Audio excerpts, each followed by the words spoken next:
You're listening to HowStreet.com radio, available online at TalkDigitalNetwork.com. Welcome to HowStreet.com radio, the online source for market opinions. Here is Jim Goddard.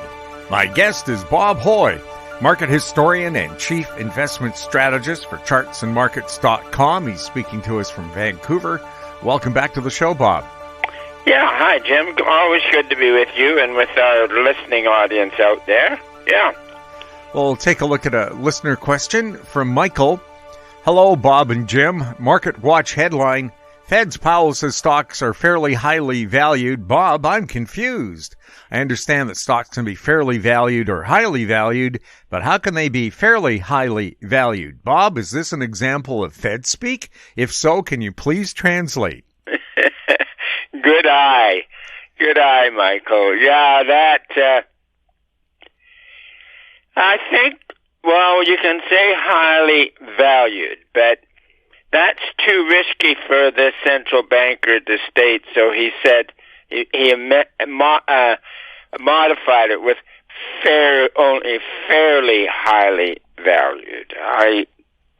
That's what I think, and it's fooling around with words, and but I think the Fed was correct in saying that. But when the party is on in the stock market, it's a thing all unto itself. And the central banker, of course, they always think that each recession is going to turn into a depression, so they have to prevent recessions. And this was the theme behind the original start of the Federal Reserve System, and the powers that be then fully understood that a credit crisis prompted a recession. So then they said, oh, if there's no credit crisis, then there won't be a recession. So this then was the concept of the lender of last resort, namely the Federal Reserve System. And so, according to this theory, there would be no more recessions. But the Fed law was passed in December 1913. You could say they opened their doors for mischief in January 1914, and there's been 18 cyclical recessions since, and there's also been a great financial bubble, and its natural consequence is a Great Depression. So the fools in central banking just don't get it, and there are further details on that we can go into at another time. Well, central banks, again, you said the idea was to prevent recessions. They haven't done it. Why are they still around? Oh, because people really believe in them. They believe that there's a savior there, and that they're going to prevent. Now, get this.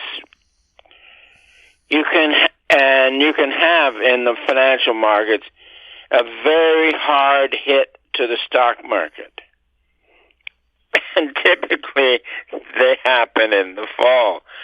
So anyways, get this. The belief of the street is that with the Fed, nothing can go wrong. Crash. And then the Fed immediately states that without the Fed acting, the crash would have been worse or acted longer. So here they are. They said a crash could be prevented, and then they say that only us can cure a crash. It is so bogus, you can't believe it. Well, central banks, first of all, the Bank of Canada, is that owned by the Canadian people, or is that a consortium of the biggest banks chaired by a government appointee? I got to look into that. I looked into it years ago, but I kind of forgotten it. But somehow I think maybe the major banks in Canada own a piece of it or something. But they in the United States, it was called the Federal Reserve System because sometime before 1914, when it was brought into being, the U.S. had a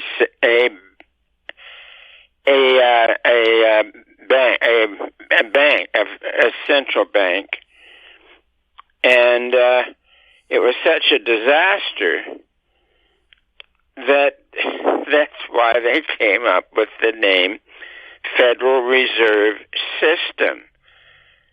They couldn't use the term central bank because the people had such a bad experience with it. So it's a matter of belief over substance, and it continues, and there's nothing anybody can do about it. It's sort of a religion. Yeah, use that term, Jim. It's a religion.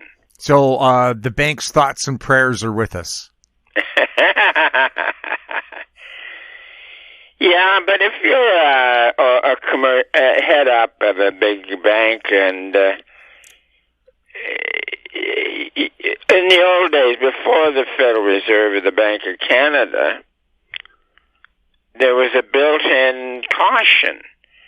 And Canadian banks had a hell of a good start in 1818, I guess, and then of course, Canada was a dominion of Great Britain, and with a lot of experience. So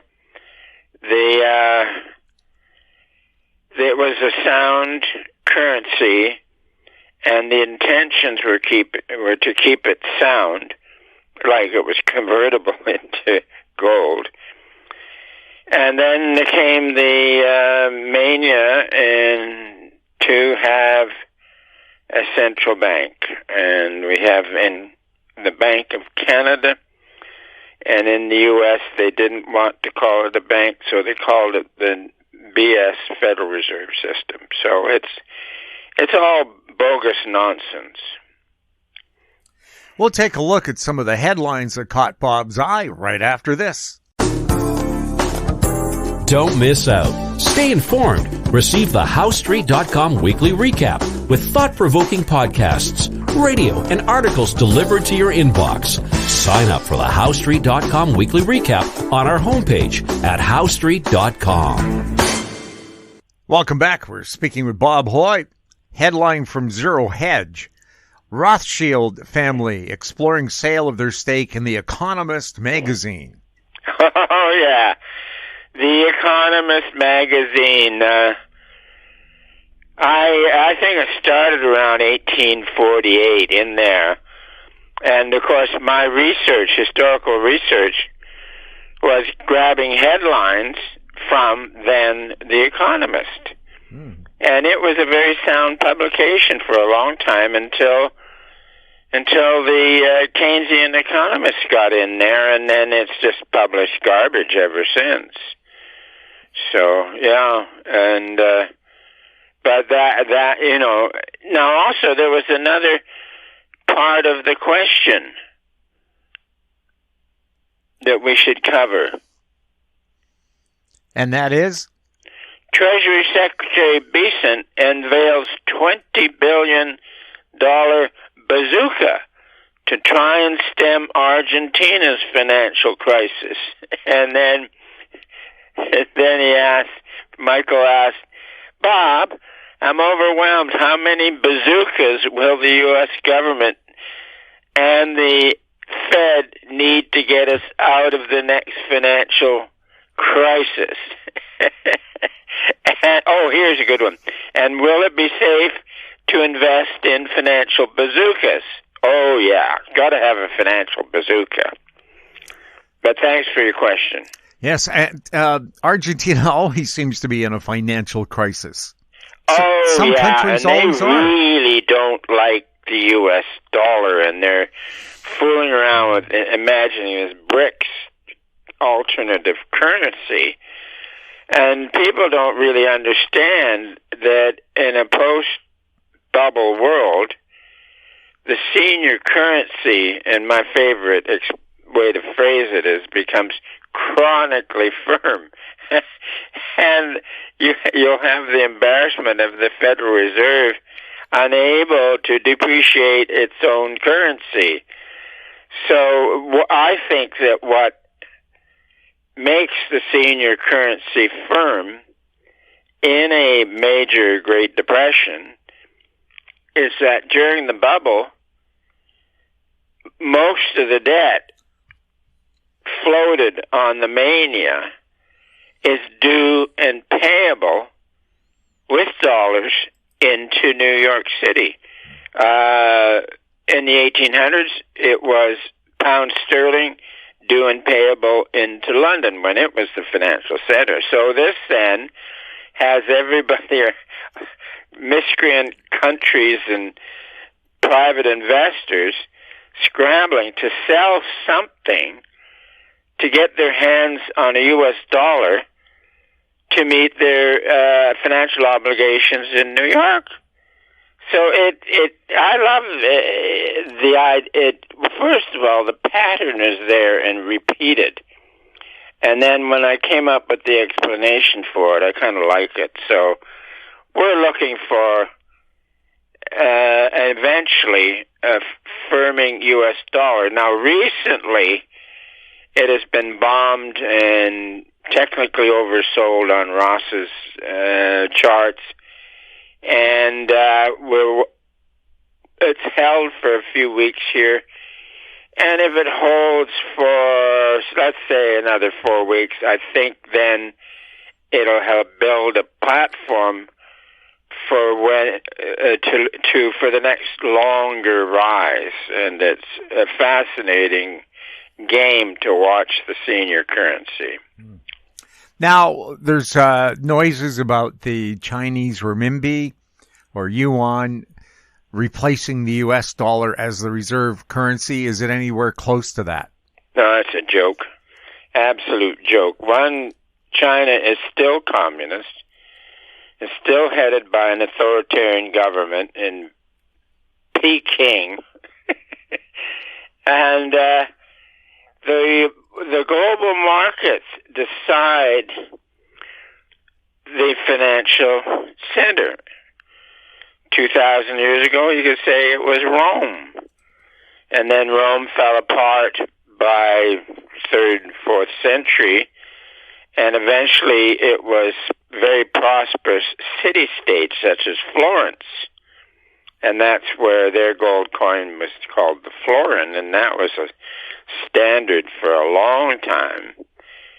And so and then the financial center in the late 1300s shifted, of all places, to a community in Austria, and they discovered an immense deposit of silver, Augsburg. So anyways, they had fabulously rich deposits of silver here, and there's even an apocryphal story of a well-to-do merchant riding up and over a mountain pass, and he stops at a pleasant place to have a little lunch, and he tethers the reins of his horse to just a bush that's sort of there, and the horse tosses his head, pulls the bush, the shrub, and the moss up on it, and it was sitting on galena. Now, galena is the mineral. It's one of the minerals of silver. And it was, you could say it was a mountain of silver. So anyways, Augsburg just was referred to as the Thaler. And then Thaler meant valley. And then that's eventually how the dollar got its name, from Thaler. So some of this history is kind of fun to review. So the lesson is tie your horse to a flimsy post and you'll discover something valuable. Yeah, on top of a big vein of galena. Oh, would I love to do that? Yeah. Now, we were talking about BRICS briefly, and they propose what they call the unit, a cryptocurrency that would be 40% backed by gold. Now, there is trading in that BRIC money, which they call the unit. Okay. But it's very thinly traded, and the value goes up and down wildly every day. Yeah. Right now, it's worth $27.66 US, but that's a $10 change from just a day or so ago. So it's not very stable. No, it's an interesting development, and it's worth watching now that you've drawn it to my attention. So, yeah. Would you buy a BRIC unit or a bunch of them? No. You'd want to buy the gold and put it in your safety deposit box. You buy the gold, not somebody else. Yeah. Now, another headline here from Zero Hedge. Futures jump to record highs again after Fed restarts rate cuts. Yeah, this is important. Rate cuts. This is what's driving the market. And I'm writing a serious essay on this one. And it quite simply points out that in a boom, short-dated interest rates such as T-bills go up. And in a bust, they go down. And they really go down. Now, in 1929, the T-bill rate U.S. got up to 5% in June, July, and then started heading down. And the Fed made its first cut following the market at the end of that October. So the point being is that the Fed does not control interest rates. It only pretends to. And the interest rates are set not by 12 experts on the Fed Open Market Committee, but it's set by jillions and jillions of transactions going on around the world.